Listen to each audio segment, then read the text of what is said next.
Bonjour, nous voici dans le module numéro 5 des tutoriels d'apprentissage de la base de données Agile, donc, où nous allons étudier les saisies minimales que Agile nous oblige d'entrer pour pouvoir valider tel ou tel formulaire. Donc les saisies minimales d'un dossier ménage, de là ou des personnes du ménage, de la prise en charge, la demande de prise en charge, sans oublier l'admission à la prise en charge, puis de l'hébergement dans un de nos logements d'hébergement au COS. Et enfin, comment activer le projet personnalisé de chaque personne du ménage. A priori, les personnes adultes, il n'y aura pas nécessité d'activer le projet personnalisé des enfants, sauf un accompagnement lourd de tel ou tel enfant, ou sauf un enfant ou un adolescent relevant de l'aide sociale à l'enfance, donc un mineur isolé que nous accompagnons. Dans ce cas, bien sûr, il faudra activer le projet personnalisé pour pouvoir assurer son suivi. Donc, l'objectif de ce module, c'est de voir quelles sont les saisies minimales à entreprendre dans Agile pour que le dossier puisse continuer à fonctionner tout au long de l'accompagnement du ménage et des personnes de ce ménage. Alors peut-être avant de commencer, quelques conseils pédagogiques. Ce module va être exceptionnellement long, peut-être le plus long des modules, entre 30 et 45 minutes. Et peut-être que je vais vous inviter pédagogiquement à le regarder dans un premier temps en entier, comme un cours, regardez le film en entier pour que vous ayez une idée de toute la procédure et de la logique de la procédure.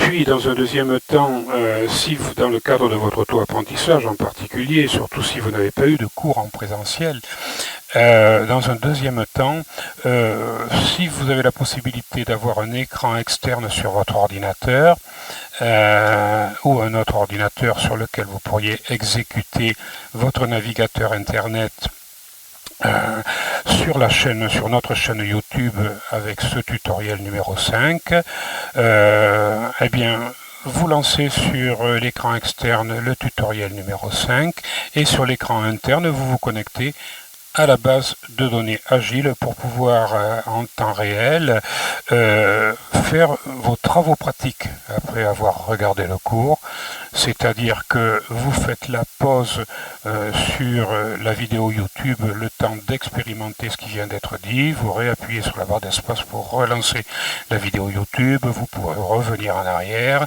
et ainsi faire vos travaux pratiques à l'intérieur en réel de la base de données Agile.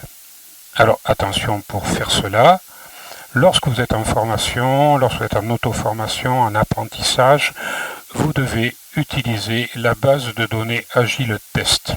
En effet, il existe deux bases de données Agile, comme vous l'avez appris si, comme je n'en doute pas, vous avez suivi les tutoriels précédents.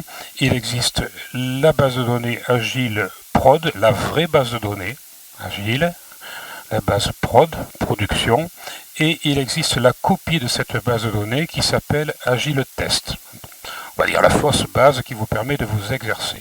Donc en auto-apprentissage, vous devez démarrer la base Agile Test. Vous pouvez à ce moment-là expérimenter tout ce que vous voulez sans vous censurer, créer des fiches, peu importe ce que vous faites, même si vous plantez la base, si vous la mettez en difficulté, il suffira de m'envoyer un mail ou bien de contacter le SIAM, mais dans un premier temps de m'envoyer un mail et je préviendrai notre service informatique, le SIAM, de bien vouloir basculer la base Agile Prod sur la base Agile Test pour effacer vos erreurs.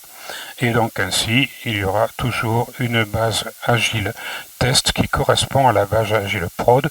De toute façon, c'est ce que nous faisons régulièrement. Nous basculons la base Agile Prod sur la base Agile Test. Donc elle est quasiment avec les mêmes informations la plupart du temps. Donc notez bien, en apprentissage, la base Agile Test.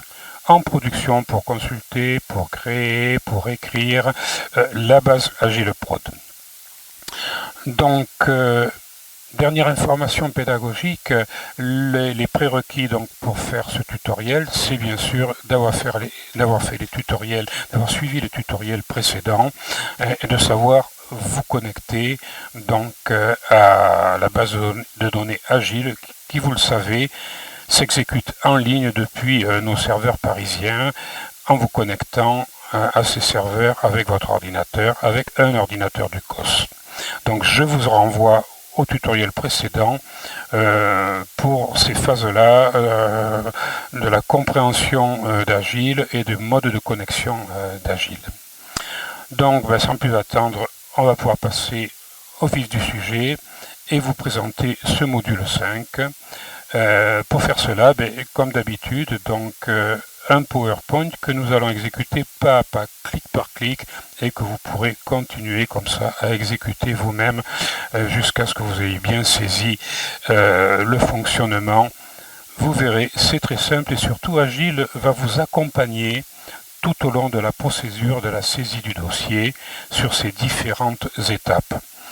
Si vous ne descendez pas du train en marche, mais ne vous inquiétez pas, si vous descendez du train en marche, du train de la procédure d'accompagnement automatique d'Agile, vous pourrez remonter à la gare suivante, à la prise en charge, à l'hébergement, mais dans l'idéal, c'est d'aller jusqu'au terminus et de vous laisser accompagner jusqu'au bout pour, en dernier point, activer vous-même le projet personnalisé de chaque personne du ménage. Nous le redirons à ce moment-là, à la fin du tutoriel. Il s'agit d'un projet personnalisé, comme la loi le prévoit. Le projet personnalisé, le projet individualisé s'exécute sur une personne et non pas sur un ménage. Donc vous verrez qu'il faudra bien faire attention à bien être sur monsieur, sur madame, sur les personnes du ménage et non pas sur le ménage. Ce serait une erreur d'activer le projet personnalisé sur le ménage, mais nous y reviendrons. Donc débutons ce PowerPoint. Voici donc l'écran de départ, la première diapositive de ce module numéro 5 dans lequel nous allons étudier,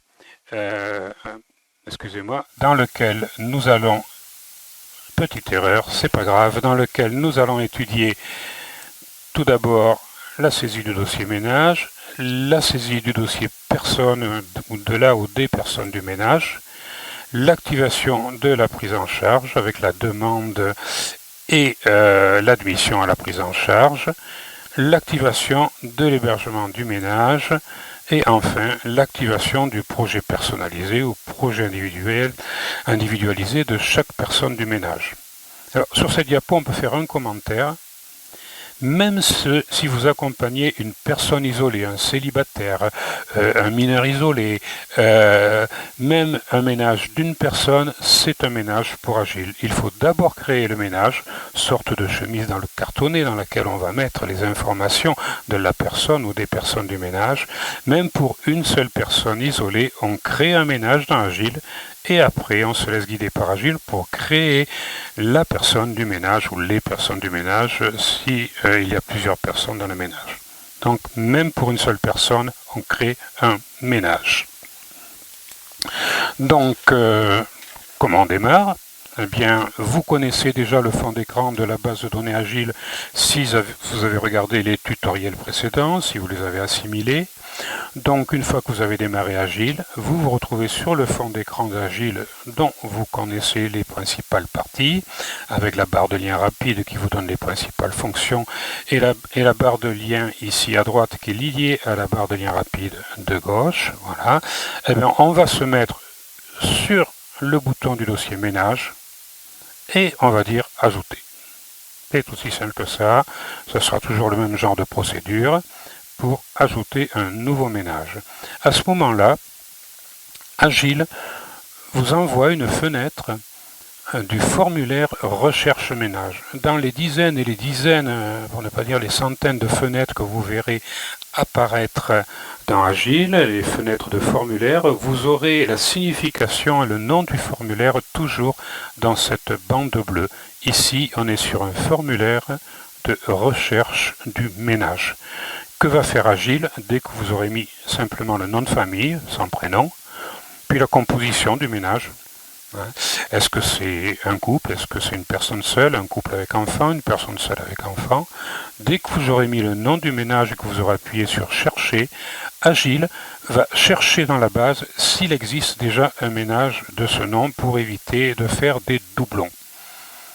Soit rien n'apparaît, c'est qu'aucun ménage de ce nom n'est présent dans la base, et le fait d'avoir dit Chercher permettra d'activer en noir ce bouton pour saisir le dossier ménage pour faire nouveau dossier. D'accord? Si un nom apparaît ou plusieurs, c'est qu'il y a un ou plusieurs homonymes peut-être. Si ça n'est pas la même composition de ménage, si ça n'est pas votre ménage, eh bien là aussi vous savez qu'il y a des homonymes, ça n'est pas grave, ça existe, et vous ferez toujours nouveau dossier.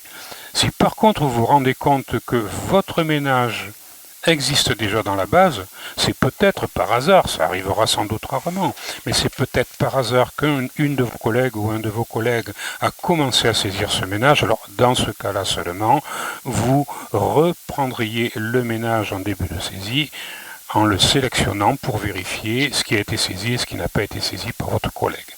Mais dans la majorité des cas, une fois que vous aurez marqué le nom du ménage, sa composition que vous aurez dit chercher, vous cliquerez sur Nouveau dossier.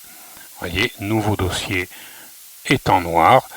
Pour créer notre dossier ménage, nous allons créer sur Nouveau dossier, bouton qui est actif.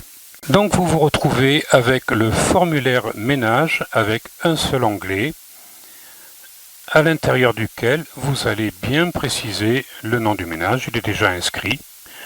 Le numéro de dossier externe, pas du tout obligatoire de le saisir, ça pourrait vous aider si ce ménage existait avant l'utilisation d'Agile pour retrouver ce ménage avec sa référence externe à Agile. C'est pas obligatoire, si ça n'est pas nécessaire, vous ne remplissez pas. En tout cas ici, vous remplissez bien la composition du ménage, personne seule, couple avec enfant, personne seule avec enfant, couple sans enfant, et ici vous mettez un ou deux adultes, 1, 2, 3, 4, 5 enfants, selon la composition de votre ménage. Vous validez et vous quittez. Et vous vous retrouvez avec un formulaire, avec une boîte de dialogue, par contre, d'Agile. Lisez bien les boîtes de dialogue avant de dire oui ou non, il peut y avoir des pièges. Voulez-vous saisir un dossier membre du dossier ménage? Eh bien oui, maintenant qu'on a saisi le dossier ménage, même dans le cas d'une personne seule, dans notre exemple d'ailleurs, il s'agit d'un cas d'une personne seule. Monsieur Slimane est un monsieur qui est accompagné dans le cadre de l'aide sociale à l'enfance, dans notre exemple, donc un mineur isolé, et donc c'est un ménage d'une personne dans notre exemple, pour simplifier les choses. Donc, voulez-vous saisir un membre du dossier ménage? Eh bien, on va dire oui, bien évidemment. Et on se retrouve, comme tout à l'heure, avec un formulaire similaire au formulaire de recherche ménage, mais là, il s'agit de recherche personne. Je ne vais pas détailler comme tout à l'heure, c'est le même principe. Cette fois-ci, on va rentrer le prénom de la personne, Farid, pour M. Slimane, ici. On va rentrer sa date de naissance, que à l'évidence nous connaissons.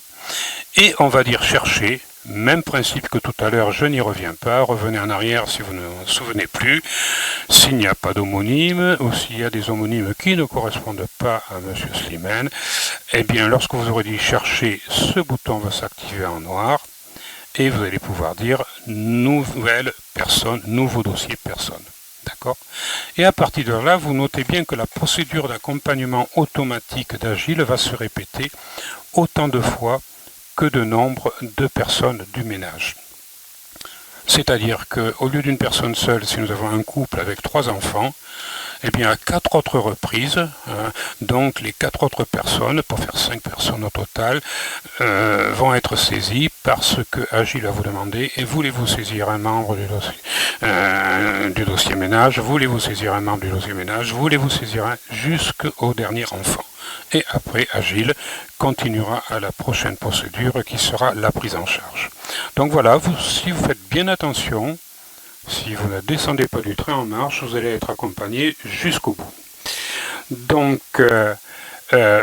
une fois que vous avez validé la création de la personne, pour la première fois, vous apercevez une fenêtre du gros formulaire du dossier de la personne. Ici, nous avons donc le dossier de M. Slimane Farid. Pour quitter ce dossier, il faudra appuyer là, mais là on ne le quitte pas, bien sûr, pour le moment.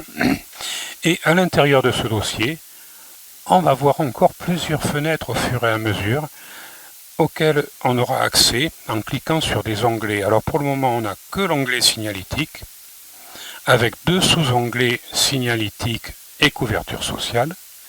Bientôt, vous apercevrez d'autres onglets ici, avec même d'autres sous-onglets, et même l'onglet signalétique aura beaucoup d'autres sous-onglets ici.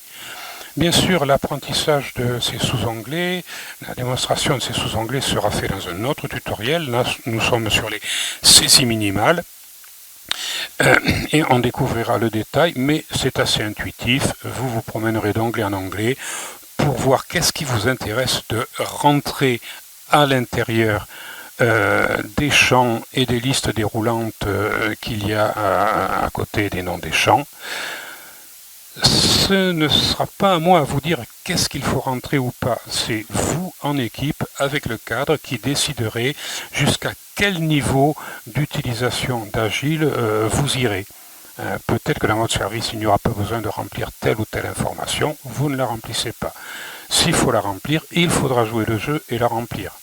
Il faut bien comprendre que dans la base de données, si on veut qu'elle soit fiable, pour après la questionner, lui faire cracher des informations avec les requêtes, il faut que tous les travailleurs sociaux jouent le jeu, parce que si une ou deux personnes ne jouent pas le jeu, toutes les statistiques seront faussées. Et donc, je ne vois pas bien du coup l'utilisation d'utiliser la base de données. Donc, et tout comme pour l'accompagnement, si tout n'est pas saisi, les étapes importantes de l'accompagnement, si par exemple vous êtes en arrêt de maladie et qu'une collègue prend la suite de votre travail, elle ne pourra pas avoir toutes les informations de son suivi si vous ne les avez pas saisies. Donc voilà, il est très important de jouer le jeu, c'est capital.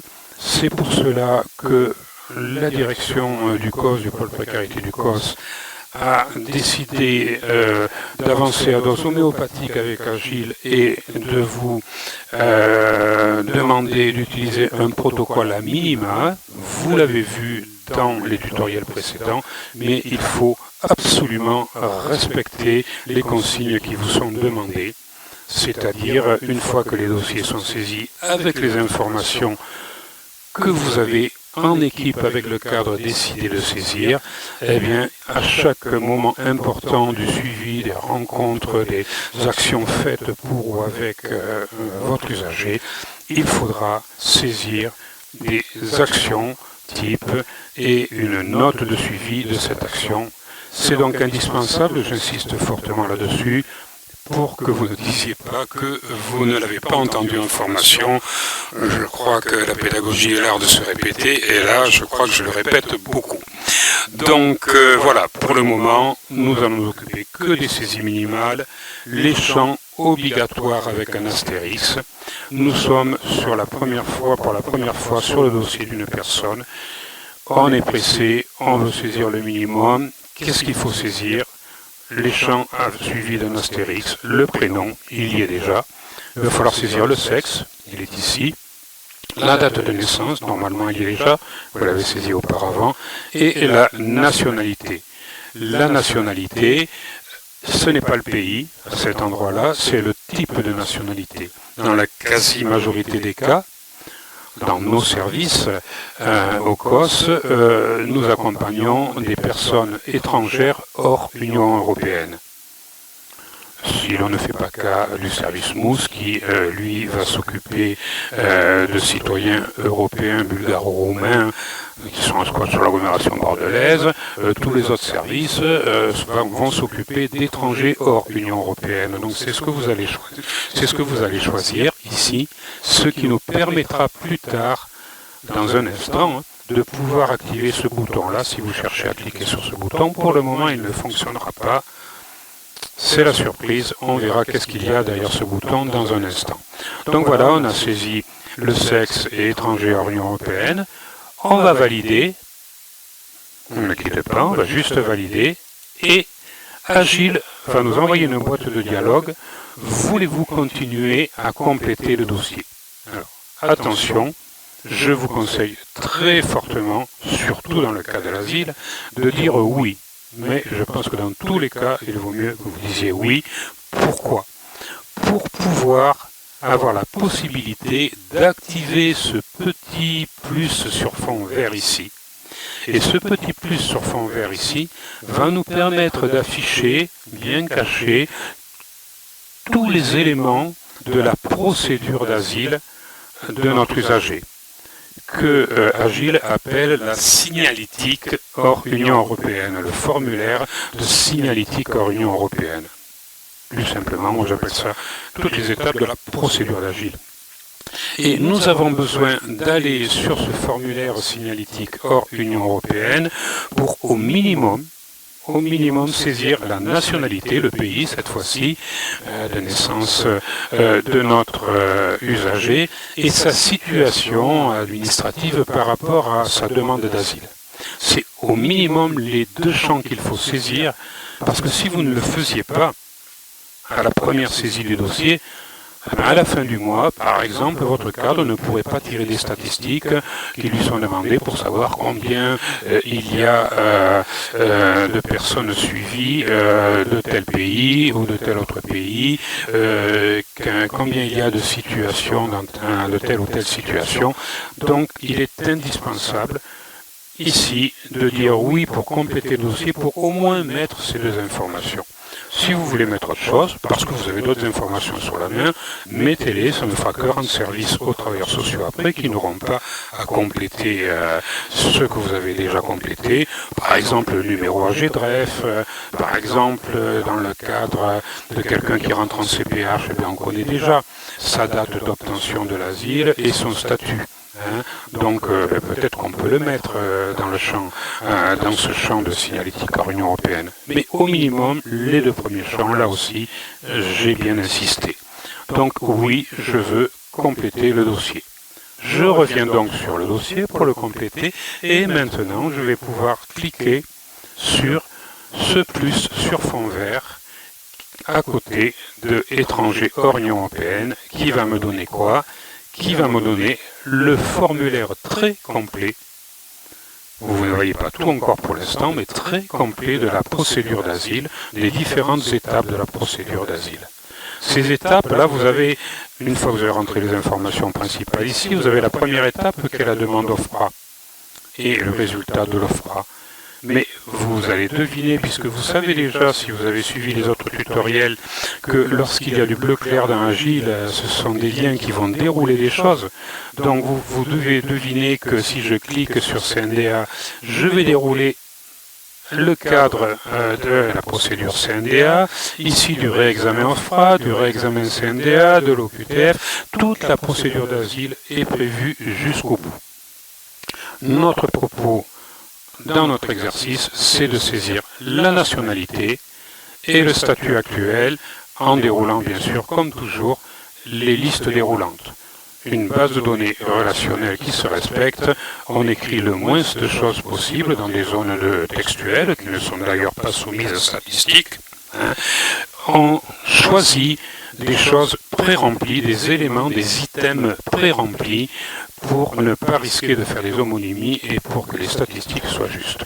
Donc là, vous choisissez le pays et vous ne l'écrivez pas. Ici, vous choisissez un des items de la situation de l'usager, la situation actuelle dans le cadre de sa procédure d'asile. Les travailleurs sociaux feront évoluer cette ligne ici à mesure qu'ils rempliront les différentes parties ici dans le cadre du CADA ou de l'UDA, dans le cadre de la période de demande d'asile. Voilà. Peut-être que le numéro AGDREF, il est important à marquer si vous l'avez sous la main, ça sera déjà ça de fait. Voilà. Et donc une fois que vous avez mis au moins ces deux premiers champs, vous validez et vous quittez. Donc vous vous retrouvez donc sur le formulaire dossier de la personne, vous commencez à saisir la situation. Maintenant, on est toujours sur le formulaire de M. Slimane Farid. Donc on va valider, on va quitter. Pour l'instant, il n'y a toujours qu'un onglet principal, signalétique, avec ces deux sous-onglets, signalétique et couverture sociale, deux sous-onglets très importants.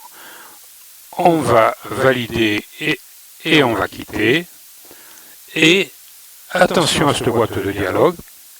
Au passage, derrière la boîte de dialogue, en clair, vous voyez, dès que vous avez validé, d'autres onglets sont apparus. Ok. Et l'onglet signalétique, il n'a pas que ces deux premiers onglets, il en a d'autres ici. Hein. Donc vous voyez que le dossier se complète petit à petit. Voilà. On verra ça plus tard. Donc, une fois que vous avez validé et quitté, Agile vous envoie une boîte de dialogue vous proposant « Voulez-vous quitter la procédure ?» Il s'agit de la procédure automatique d'accompagnement d'Agile. C'est notre train duquel il ne faut pas descendre. Donc, on ne quitte jamais la procédure, on ne descend jamais du train. Donc non, je ne quitte pas la procédure parce que je veux procéder à la saisie des autres personnes du ménage si c'est le cas, je veux procéder à la prise en charge, je veux procéder à l'hébergement, donc je ne quitte jamais la procédure. Donc, et je me retrouve donc sur le formulaire ménage, mais cette fois-ci, au lieu d'être sur l'onglet identification comme tout à l'heure, du formulaire ménage, nous sommes sur l'onglet composition. Tout ça pour vérifier la composition du ménage. Bon, ici, facile. Monsieur Farid, il est tout seul. Donc, comme il est tout seul, il est le chef du ménage, pas de souci. Imaginons un instant que nous ayons choisi de faire la saisie d'un couple avec 3 enfants. Agile nous aurait demandé pour les 5 fois, voulez-vous saisir un membre du dossier ménage et arriver ici, si on ne quitte pas la procédure, on aurait ici 5 lignes. À nous de vérifier si c'est monsieur qui est le chef de ménage ou si c'est madame qui est la chef de ménage, si c'est monsieur qui est le conjoint ou madame qui est le conjoint. Et puis alors pour les 3 enfants, Agile va toujours vous mettre conjoint, conjoint, conjoint. Et bien, il faudra rectifier, il faudra dire enfant, enfant, enfant. Une fois que tout cela est fait, eh bien, on validera et on quittera. Il y a quelque chose que je n'évoque pas en détail aujourd'hui dans ce tutoriel, c'est que si un enfant naît pendant l'accompagnement, il va falloir le raccorder à ce ménage où il y a déjà 3 enfants par exemple. Eh bien, il faudra d'abord cette fois-ci saisir la nouvelle personne pour pouvoir aller la chercher là plus tard. Elle arrivera là et la raccrocher au ménage, mais c'est un autre sujet. Donc là, on a bien vérifié la composition de notre ménage. On valide et on quitte. Valider, quitter. Et regardez la composition de notre ménage. Le formulaire ménage, ici, a eu lui aussi d'autres onglets que nous utiliserons ou pas, selon votre service, plus tard. On valide et on quitte. Toujours valider, quitter, c'est l'intérêt d'une base de données relationnelle. Lorsque vous travaillez dans Excel, que vous n'avez pas de sauvegarde automatique et que vous oubliez de sauvegarder, vous travaillez pendant 3 heures, il y a une coupure de courant, vous perdez tout. Dans une base de données relationnelle, dès que vous quittez un formulaire, les informations sont sauvegardées. Donc coupure de courant, ce que vous venez de faire est sauvegardé. Voilà. Vous ne perdez que très peu de choses, voire rien du tout. Donc voici maintenant encore une boîte de dialogue de l'accompagnement automatique d'Agile, de la procédure d'accompagnement. Voulez-vous à présent saisir la demande de prise en charge de notre ménage dans Agile? Mais bien sûr, on est là pour ça. On a saisi notre ménage et toutes les personnes du ménage. On veut saisir la prise en charge du ménage, donc on dit oui. Et on se retrouve cette fois-ci sur le formulaire de demande de prise en charge du ménage du ménage Slimane. On sait qu'il est tout seul, le monsieur, mais c'est le ménage Slimane. Et on est positionné sur l'onglet demande de prise en charge. Il faudra bien faire attention à ne pas quitter, ne quittez pas, à ne pas quitter ce formulaire avant d'avoir été à l'onglet décision. Parce que là, il s'agit simplement de la demande de prise en charge.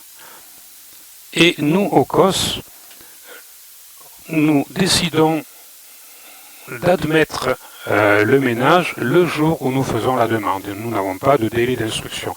Donc dès que nous aurons fait la demande, nous irons à décision et avec la même date, nous effectuerons l'entrée effective dans le service. Donc il y a bel et bien deux onglets. Il ne faudra pas oublier d'aller à décision avant de valider et quitter. C'est une erreur que vous risquez de faire. Faites bien attention. Après, il faudra rechercher votre ménage parmi ceux qui ne sont pas en PEC, en prise en charge, parce que vous aurez oublié de les admettre. D'accord? Donc attention à ne pas faire l'erreur. Pour le moment, qu'est-ce qui est obligatoire? Une flèche, deux flèches, trois flèches, quatre flèches. On s'occupe que des champs obligatoires. La date, elle y est déjà.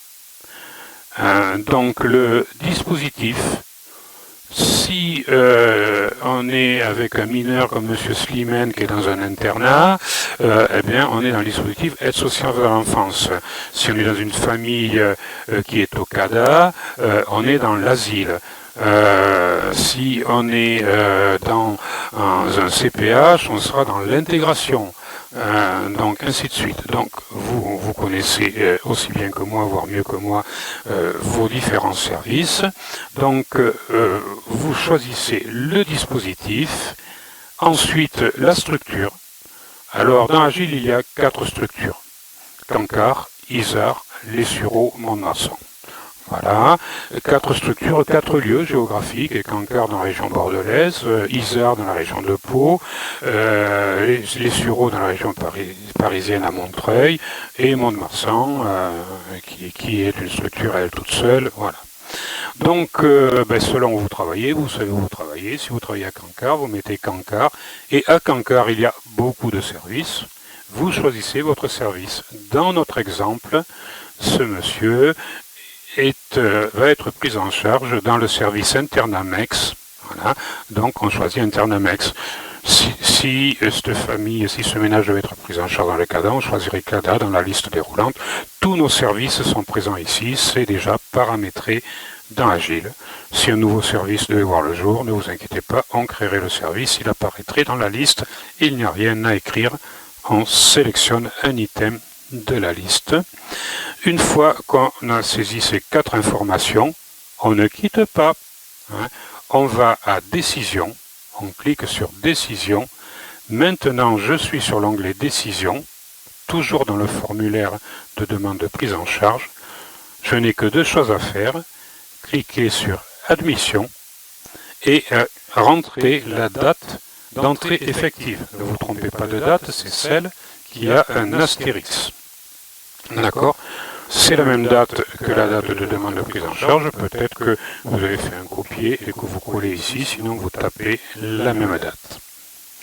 À propos des dates, vous pouvez taper les 8 chiffres, 2 chiffres pour le jour, 2 chiffres pour le mois, 4 chiffres pour l'année. C'est Agile qui mettra les slash, les barres entre les chiffres.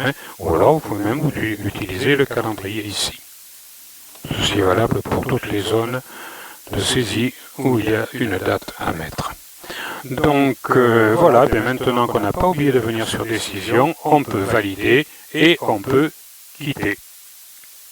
Nous avons fait l'admission, on a fait la demande et l'admission de prise en charge. Donc nouvelle boîte de dialogue du train d'accompagnement, de la procédure d'accompagnement d'Agile. Donc attention à cette boîte de dialogue. Elle peut vous paraître bizarre, vous ne comprenez peut-être pas tout à fait ce à quoi elle sert. Voulez-vous enregistrer l'archive de type entrée? Alors sachez déjà qu'il va falloir dire non dans la plupart des cas. Le seul cas où vous diriez oui, c'est que, au contraire de cet exercice où nous faisons les saisies minimales, vous auriez tout saisi, toutes les informations que vous avez sur vos documents devant les yeux concernant ce ménage et les personnes de ce ménage à son arrivée. Vous avez tout saisi parce que vous aviez le temps. On a vraiment la photo de toutes les informations du ménage et des personnes du ménage lorsqu'on a saisi. Donc là, on peut dire oui. On peut faire l'archive de type entrée parce que qu'est-ce que c'est l'archive de type entrée? L'archive de type entrée, c'est une photo, à un moment donné, des informations que l'on a à l'arrivée du ménage. Donc, comme nous avons saisi que les saisies minimales, les champs obligatoires, nous n'avons pas eu le temps de saisir ou nous n'avions pas toutes les informations nécessaires, on va dire non. Ne vous inquiétez pas, chaque fois que vous reviendrez sur le dossier de chaque personne du ménage pour compléter une information, à chaque fois, tant que vous aurez dit non, Agile vous dira « Et maintenant, voulez-vous enregistrer l'archive de type entrée ?» Quand vous estimerez que toutes les informations que nous devons avoir, que nous avons à l'entrée concernant le ménage et les personnes sont saisies, et bien là, on peut dire oui. Parce qu'il faut savoir que plus tard, lorsque nos usagers sortiront de l'accompagnement au COS, Agile, et que l'on voudra donc les enlever de la prise en charge dans Agile, Agile nous proposera voulez-vous enregistrer l'archive de type sortie. On peut se douter que l'archive de type entrée peut être comparée à l'archive de type sortie par rapport aux informations que l'on avait à l'entrée et aux informations que l'on avait à la sortie, mais c'est un autre sujet. Donc pour le moment on dit non parce qu'on est sur les saisies minimales et qu'on estime que l'on n'a pas tout saisi. Donc vous voyez que je suis très précis dans mes explications. C'est pour ça que ce tutoriel est long, mais ça permet de bien poser les choses. Bien sûr qu'après, quand on est habitué, on va très très vite. Mais pas trop quand même, en faisant bien attention à lire ce qui est écrit dans les boîtes de dialogue. Par exemple ici, Agile nous propose « Voulez-vous saisir un hébergement pour ce ménage ?» Mais bien évidemment qu'on veut l'héberger, sauf si nous étions dans un service qui n'assure pas l'hébergement du ménage, des personnes du ménage. Donc à ce moment-là, on dirait non. Mais la plupart de nos services hébergent donc les ménages en attendant qu'ils obtiennent l'asile, en attendant qu'ils obtiennent un logement autonome, peut-être dans le cadre de notre accompagnement.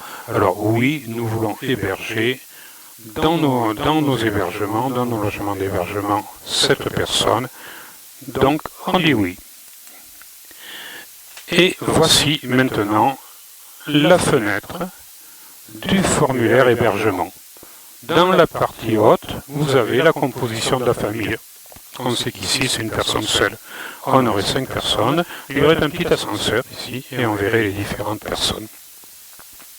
Alors un petit détail qui ne sera pas développé ici, on pourrait, si c'était nécessaire, si nous avions une grande famille de 6 personnes, et il se trouve qu'aujourd'hui, pour l'héberger, nous avons que 2 petits logements de 3 places.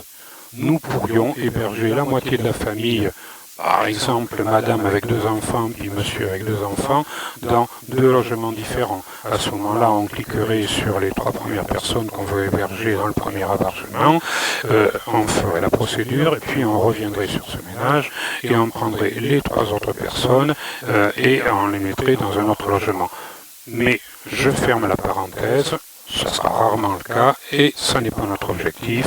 Restons simples, la plupart du temps, nous allons héberger ce ménage dans un seul et même logement. Qu'est-ce qu'il reste à faire? Toujours pareil, les champs obligatoires. Donc, le type d'accueil.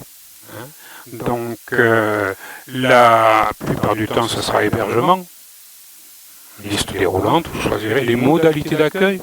Par exemple, dans le cas d'un CPH, logement diffus, vous choisirez dans la liste. Je vous rappelle qu'une fois de plus, les choix que vous faites dans les listes déroulantes des champs, qui sont modifiables, auxquels on peut rajouter des éléments, on n'en supprime pas, parce que quelqu'un les utilise sans doute dans un autre service du pôle précarité en France, mais on peut en rajouter autant que l'on veut. Je vous rappelle que ce n'est pas à moi à vous dire qu'est-ce qu'il faut choisir dans tel ou tel champ, dans telle ou telle situation. Ceci, c'est un point important. C'est quelque chose que vous devez décider en équipe avec votre cadre. Et après, respecter. Chacun d'entre vous doit respecter ce que vous avez décidé. Sinon, bien sûr, tout sera faussé. Donc, c'est l'occasion pour moi de m'adresser au cadre. ou si c'est un salarié qui n'est pas cadre qui regarde ce tutoriel, eh parlez-en à votre cadre, rappelez-lui qu'il serait utile, ou rappelez-lui à elle, qu'il serait utile que soit rédigé un petit guide d'usage pour savoir quel item de tel ou tel champ je choisis dans telle ou telle situation. Et cela pour l'ensemble des formulaires. Ça n'est pas le mode d'emploi d'Agile. Le mode d'emploi d'Agile, j'essaie de vous y sensibiliser dans ces tutoriels vidéo. C'est les choix que vous devez faire dans votre service de tel ou tel item d'une liste déroulante par rapport à telle ou telle situation. Ça, cela vous appartient et c'est à décider avec votre cadre et après à respecter les choses. Donc un petit guide me semble indispensable, un petit guide imprimé, un petit guide numérique, je ne sais pas, parce que tout nouveau salarié qui va arriver va avoir besoin qu'on lui dise ce qu'il faut choisir dans telle ou telle situation, et si ce petit guide existe dans chaque service, tout ira très bien. Donc c'est une phase très importante de paramétrage d'Agile. Renseigner, rajouter tous les items qui seraient nécessaires s'il en manque dans les listes déroulantes et faire un petit guide de l'usage de ces items par rapport à chaque situation. Donc voilà, une fois que vous savez ce qu'il faut mettre là, vous choisissez ce qu'il faut mettre sur ces deux listes déroulantes. C'est automatique pour vous, quand vous le savez. Et puis, il va falloir aller maintenant chercher notre hébergement dans les hébergements disponibles. Ici, il y a écrit Dispo, avec une petite loupe. Chaque fois que vous verrez un bouton avec une loupe, nous sommes dans une base de données relationnelle. On peut symboliser une base de données relationnelle par une série de boîtes en bois avec des fiches Bristol avant que l'informatique n'existe. Et ces boîtes en bois sont reliées entre elles. On prend la fiche Bristol du ménage, la fiche Bristol de l'hébergement, et on les met ensemble, hop, dans le tableau mural, on sait que ce ménage est hébergé dans ce logement. Donc, ce qui sous-entend que pour que vous puissiez héberger M. Slimane dans un hébergement, il va falloir que ces hébergements soient déjà saisis dans Agile. Que cette boîte en bois des hébergements avec des fiches Bristol soit bien remplie. Donc ne vous inquiétez pas, Agile est paramétré, tous les hébergements de tous les services du COS sont rentrés dans Agile, du moins à la date où on les a rentrés. Si vous deviez héberger cette famille dans un nouvel hébergement que vous venez d'obtenir, il faudra bien sûr préalablement le saisir dans Agile, saisir ce nouveau logement d'hébergement, le mettre dans une résidence. Une résidence, c'est un bâtiment en béton avec des appartements, là c'est pareil. Dans la résidence de votre service, il faudra affecter ce logement à votre service. Là aussi, vous voyez que je rentre beaucoup dans les détails au-delà de la technique d'Agile, c'est-à-dire que chaque logement doit être affecté à un service. Là aussi, pour que toutes les statistiques et pour toutes les données soient justes, les données financières. Donc, si par exemple, le service CADA prête un logement d'hébergement au service CPH pendant 3 mois, on doit désaffecter ce logement du service CADA et l'affecter au service CPH. Quand le CPH rend cet hébergement à CADA, on doit le désaffecter du service CPH et le rendre au CADA. Voilà. Donc tout ça est paramétré, a priori. Souvent, vos collègues qui ont un statut d'administrateur comme moi savent faire ce genre de choses. Donc théoriquement, tout fonctionne. Donc, tout ceci étant dit, nous allons pouvoir revenir à la technique. Comment on fait pour héberger notre ménage ici, puisqu'on est sur le formulaire hébergement. On va cliquer sur Dispo, et lorsqu'on va cliquer sur Dispo, on va avoir de la couleur. Voilà. On a une liste d'hébergement. Qu'est-ce que c'est que cette liste d'hébergement? Si tout est bien paramétré, ce ne sont que les hébergements de notre service. Parce que lorsque il a été créé notre profil, on nous a affecté à un service, ou peut-être à 2 services, ou peut-être 3 services. Si on nous a affecté à 3 services, on verra les hébergements des 3 services. Si on est affecté qu'à un service, par exemple CPH, on verra que les hébergements du CPH. D'accord. Et là, on n'a plus qu'à choisir l'hébergement qui nous convient. En vert foncé, on a les hébergements qui sont entièrement libres. En vert clair, les hébergements qui sont partiellement libres ou partiellement occupés. Là, je ne vous laisse pas trop le temps d'étudier chaque colonne, mais lorsque vous serez en travaux pratiques dans la base de données, regardez bien les terminologies et à quoi correspond chaque colonne. Ça se comprend aisément. Je peux vous donner une ou deux informations. Comme dans le tableur Excel, dans cet endroit-là, vous pouvez classer les colonnes dans l'ordre des têtes de colonnes qui sont dynamiques pour classer dans tel ou tel ordre de code. Ou si je recherche plutôt des studios, je vais classer dans l'ordre de la capacité. J'aurai les plus petits logements en premier. Si je reclique, j'aurai les plus gros logements en premier. Voilà, un petit peu comme le tableur Excel. Tout comme on peut aussi, dans cet endroit-là, écarter, comme dans le tableur Excel, nos colonnes. Par exemple, la colonne de l'adresse, on pourrait l'écarter ici pour voir la totalité de l'adresse. D'accord, donc vous expérimenterez ça dans Agile. Là, on est sur une photo d'écran. Je ne peux bien sûr pas l'écarter. Donc, on va se choisir un hébergement ici. Je vais afficher toujours cette fenêtre, mais avec le haut de l'écran, pour vous expliquer d'autres choses. Donc, on choisit notre hébergement ici, mais là, vous voyez le haut de l'écran. Parce que je vais évoquer une autre possibilité dans le détail, possibilité qui peut être importante, c'est la situation où là on veut héberger M. Slimane, qui est une personne seule, et il se trouve que nous n'avons de disponible, par exemple, que un hébergement qui peut accueillir 3 personnes. Donc à ce moment-là, nous allons artificiellement sous-occuper l'appartement. Nous allons le sous-occuper parce que nous allons déclarer, nous allons mettre un 2 ici, comme s'il y avait 2 autres personnes. Ce qui fait que M. Slimane et le 2 ici, ça fait 3 personnes. Nos collègues ne pourront pas, derrière nous, rajouter 2 autres personnes dans ce logement parce que nous avons besoin que M. Slimane soit seul pour telle ou telle raison. Alors c'est une possibilité qui vous est offerte. Attention à ne pas en abuser parce que vos tutelles qui financent les appartements n'accepteraient peut-être pas beaucoup que vous gériez mal votre patrimoine en hébergeant sans arrêt des personnes dans des grands logements avec peu de personnes. Donc il faut avoir une bonne raison pour le faire, mais vous pouvez le faire. En tout cas, ça empêchera tout autre collègue de rajouter des personnes dans ce logement. Tant que je suis sur ce haut d'écran, vous voyez les têtes de colonne ici, c'est ici que vous validerez, que vous quitterez quand vous aurez choisi votre appartement. Si vous devez sous-occuper, il faut mettre le chiffre avant de choisir l'appartement. Il faut mettre le chiffre avant de choisir l'appartement. Donc ici, vous avez un bouton qui vous donne les légendes de couleurs. Par exemple, si vous voyez du bleu foncé, c'est que l'appartement est complètement occupé.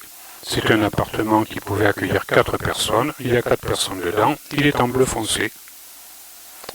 À contrario de ce que je vous expliquais tout à l'heure, Agile va vous laisser le droit, non pas de maltraiter, mais de bourrer l'appartement parce que pour l'instant vous n'avez pas d'autre choix.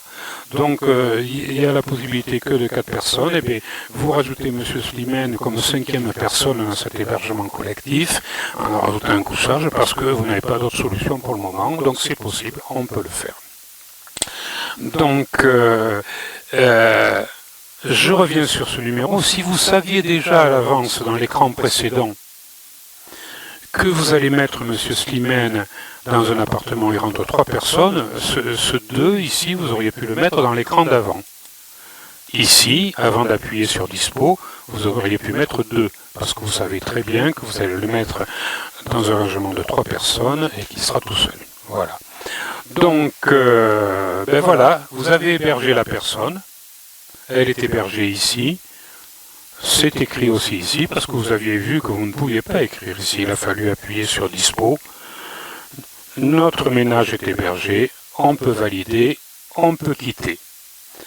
Et à partir de là, on approche, enfin, vous allez me dire, de la fin du tutoriel. En tout cas, il nous restera une chose à faire, on est à la fin de l'accompagnement d'Agile, l'accompagnement automatique d'Agile, la procédure d'accompagnement automatique d'Agile, où nous avons saisi le ménage, là où les personnes du ménage, la prise en charge, demande et admission, et l'hébergement.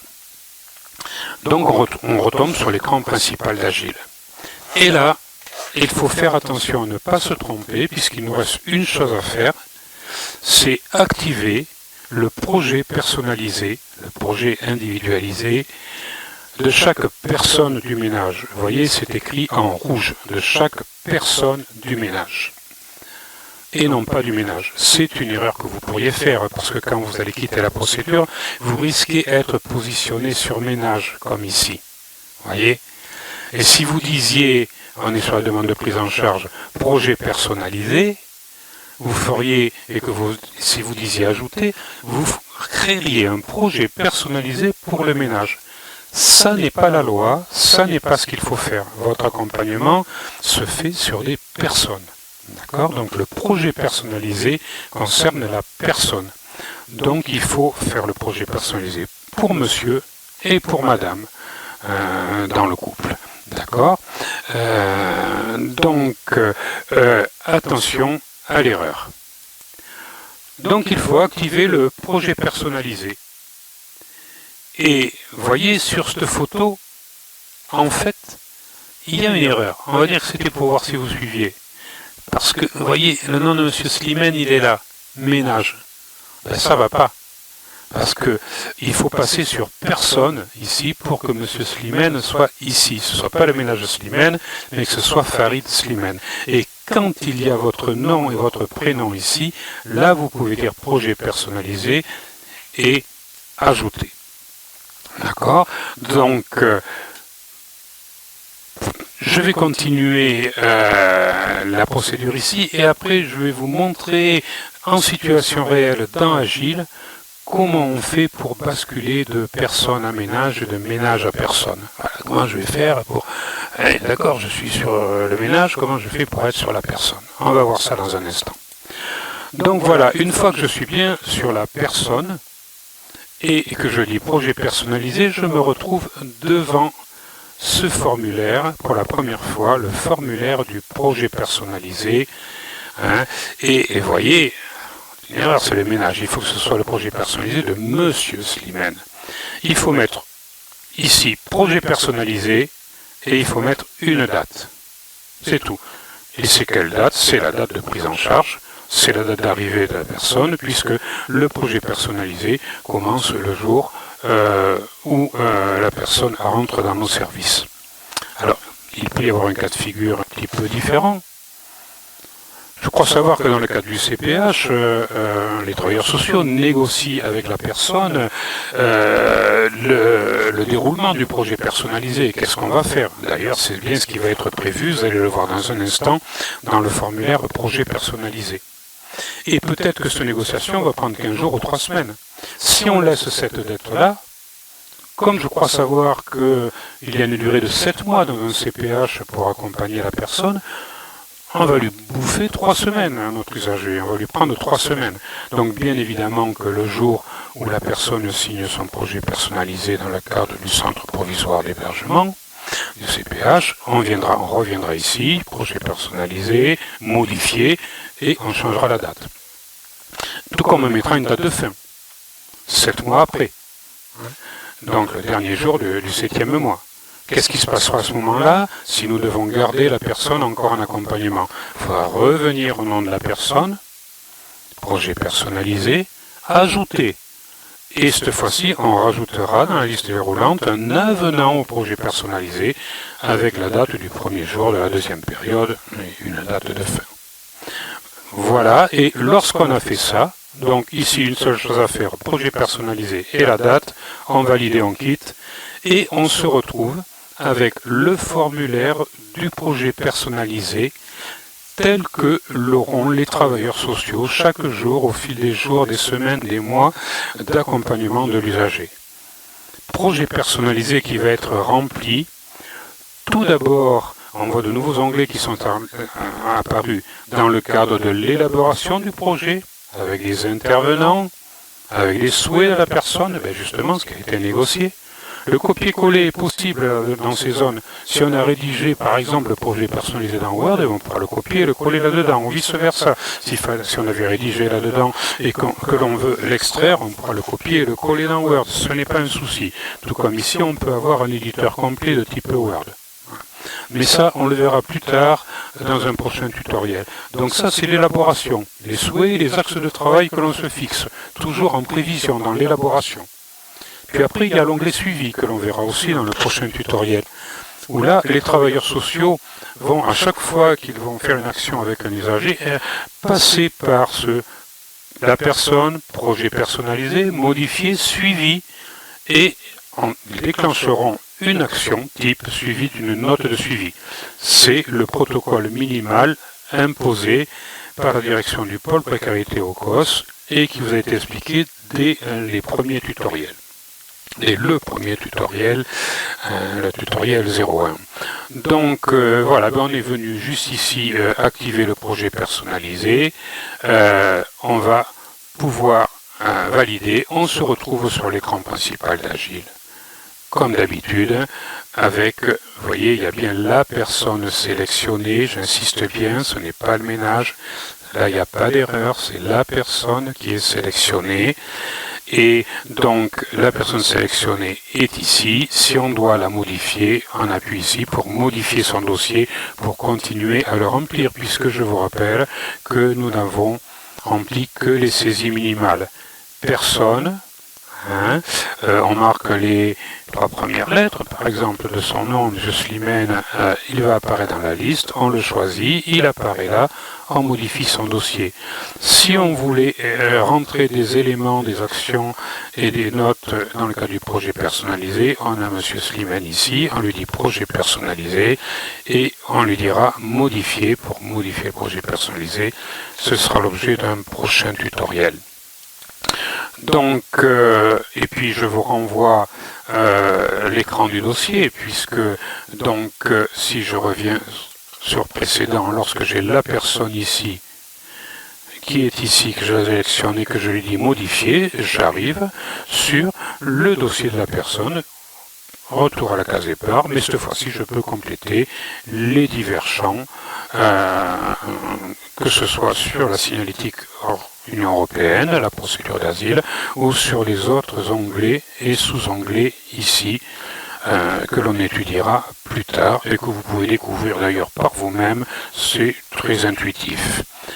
Si je clique ici, je vous rappelle que la procédure d'asile, vous devez, en tant que travailleur social ou juriste ou autre profession du COS, continuer à la remplir. Celui ou celle qui a les informations doit continuer à remplir l'évolution de la procédure d'asile. Voilà. Je vous remercie de votre attention, mais avant de nous quitter, je vais juste basculer un instant sur la vraie base de données Agile pour vous montrer comment on sélectionne et on désélectionne un ménage. Bien, nous voilà donc sur ce petit bonus du module numéro 5, comme promis, qui va vous expliquer comment sélectionner, comment passer d'un ménage à une personne et vice-versa. C'est des petites manipulations très importantes, si vous ne savez pas les faire, ça va vous énerver, donc il faut vraiment que vous manipuliez bien ce qui va être démontré, parce que vous ferez ça sans arrêt. Donc je vais d'ailleurs faire un petit tuto indépendant, très court, pour vous présenter que cette fonction de sélection, désélection d'un ménage et d'une personne, pour que vous puissiez y avoir accès rapidement. Donc sans plus attendre, nous allons nous positionner sur la base de données en direct. Nous voilà sur la base de données Agile. voyez que j'ai écrit les 4 premières lettres d'une famille, d'un ménage, Abou. Ça m'a donné les ménages qui commencent par Abou. On va dire que le ménage qui m'intéresse, c'est celui-ci. Donc je clique dessus et je vois qu'il s'agit d'une personne seule avec 3 enfants, d'une dame chef de ménage avec 3 enfants. Donc, qu'est-ce qui m'indique que lorsque je vois ce ménage ici, il s'agit bien d'un ménage et pas d'une personne. Plusieurs choses. Donc, tout d'abord, le nom de famille, que vous voyez ici, en nom composé, suivi entre parenthèses à nouveau du nom de famille et du prénom de la personne, ici madame, donc, qui est la chef de famille. Donc, cette manière d'écrire les choses pour Agile vous symbolise qu'il s'agit bien du ménage avec le numéro de dossier de ce ménage. Hein, et vous voyez que ici on a bien le ménage sélectionné qui est écrit en haut, le nom sans le prénom. Donc première indication, la manière dont c'est écrit ici. Le ménage avec entre parenthèses le nom et le prénom de la chef de ménage. Deuxième indication, vous avez le bouton ménage en gris ici, ce qui vous indique que vous êtes sur un ménage. Troisième indication, vous êtes bien sur la ligne ménage sélectionnée. Quatrième indication, les personnes du ménage, elles sont là. D'accord ? Alors, comment on va passer de ce ménage aux personnes du ménage, puisque on se met dans la situation où, à la fin du module numéro 5, après avoir suivi la procédure d'accompagnement automatique d'Agile jusqu'à l'hébergement, il s'agit d'activer le projet personnalisé, le projet individualisé de chaque personne du ménage, de chaque adulte du ménage. Eh bien, on a dit, attention à ne pas activer le projet personnalisé sur un ménage. Là, ça serait une erreur de faire ça, d'aller cliquer sur projet personnalisé et de dire ajouter, ça serait une erreur. Donc, il faut d'abord passer en situation de personne. Donc, comment on passe du ménage à la personne? 2 solutions. Première solution, on va appuyer sur personne. Ça semble logique. Et on se retrouve avec les personnes du ménage, madame et ses 3 enfants. Maintenant, on veut activer le projet personnalisé de madame. On clique dessus. On lui dit projet personnalisé. Il est déjà activé, il est là. Dans le cas de votre saisie, il n'y aurait rien. Il faudrait dire ajouter. Si je veux le modifier pour ajouter par exemple une action et une note, je vais dire modifier et je me retrouve sur le formulaire de projet personnalisé tel que je vous l'ai évoqué précédemment. Voilà. Donc, on est bien ici sur une personne. Voilà. C'est donc la personne. Et qu'est-ce qui nous dit qu'on est sur une personne? Eh bien, il n'y a plus le nom de famille avec entre parenthèses le nom de famille répété à la personne, mais il y a bien la personne, nom, prénom. Ensuite, la personne est bien sur la ligne ici, personne sélectionnée. Ensuite, nous sommes bien cochés ici sur personne, nous sommes bien sur une personne. Alors la question maintenant, si je veux repasser sur le ménage, comment je fais? On se doute que je vais appuyer sur ménage et je me retrouve avec le ménage. J'ai aussi une autre solution. Comment je fais pour passer sur le ménage à partir de madame? Eh bien, il y a le bouton ménage ici. Et si je rappuie là, hop, je rappuie sur le ménage et j'ai les personnes du ménage. Et on a bien le ménage sélectionné. Personne. Mais attention, c'est pas parce que j'ai appuyé sur personne qu'elle est arrivée là. Il faut que je la sélectionne. Elle est arrivée là. Ménage, hop. C'est pas parce que j'ai appuyé sur ménage qu'il est descendu là. Il faut que je sélectionne. Il est arrivé là. Là, je pense que vous avez tout compris. Personne, hop. Il y a personne. Je choisis madame. Elle est là. Voilà. C'est aussi simple que ça. Une dernière petite chose, si on veut tout désélectionner, être ni sur la personne, ni sur le ménage, il va falloir se servir de la coche ID ici, identifiant unique, hein, et on va cliquer un coup, un clic, 2 clics, jusqu'à ce qu'il n'y ait plus rien. Et voilà, un clic, il n'y a plus rien. Hop, je prends un enfant, c'est l'enfant qui est sélectionné là. Je clique, hop, il n'y a plus rien. Voilà. Donc, voilà pour ce mini tutoriel, pour ce bonus de la fin du module numéro 5. Donc, Je vous souhaite un bon apprentissage. Je vous donne rendez-vous au module numéro 6, qui va être lui aussi très important, bien que plus court. Ça sera au jour le jour comment saisir les actions types et les notes de suivi chaque fois que vous réalisez une action importante pour ou avec un usager en sa présence ou pas. Donc rendez-vous au module numéro 6 et bon apprentissage d'ici là. Je vais basculer sur la base agile. Et à ce moment-là,